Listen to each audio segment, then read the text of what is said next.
Okay, so we're back. We're back with awakening to your spiritual gifts. Okay, so you are aware that you may possess some, but you're not really sure what are spiritual gifts? What are the options? Which one might be me? Or maybe you're a bunch of them, or maybe you're all of them, or maybe you're just one of them.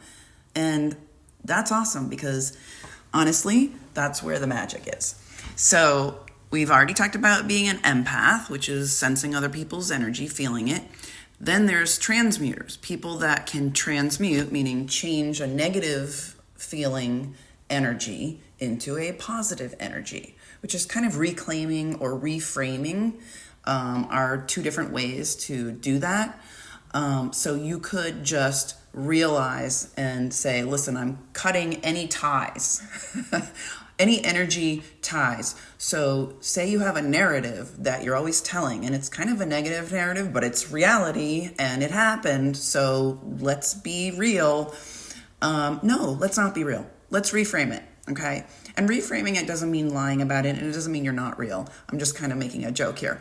But what reframing is allowing yourself to see it from a different perspective instead of actually changing what happened per se. So one thing, let's say, okay, my stepmother, she was so horrible to me. I had all these issues because I was insecure, because she was always laughing at me if I did something wrong. She didn't mean anything by it, but I took it really seriously, right? Let's use that as an example.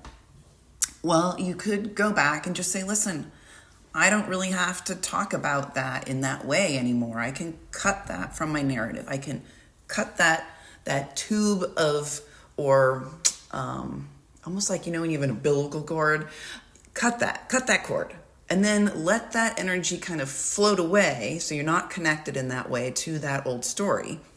And then you can imagine kind of creating this bubble around yourself. I like mine to be like a sparkly, glittery jelly bubble that protects me, so that in theory, if there were some sort of non-physical or physical being that wanted to get to me, they'd have to get through like 5 feet of this jelly, but they couldn't, they'd be stopped, right?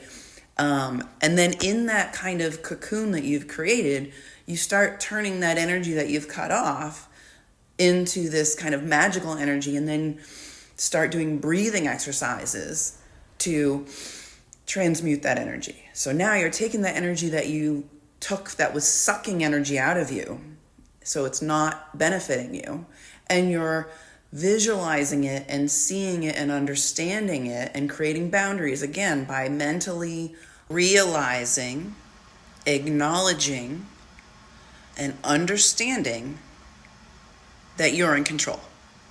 You're in control of the energy that you put out. You're in control of the energy that you take in. You're in control. We have free will. The issue is, or the problem is that sometimes we don't realize it. We're kind of asleep. So let's all wake up.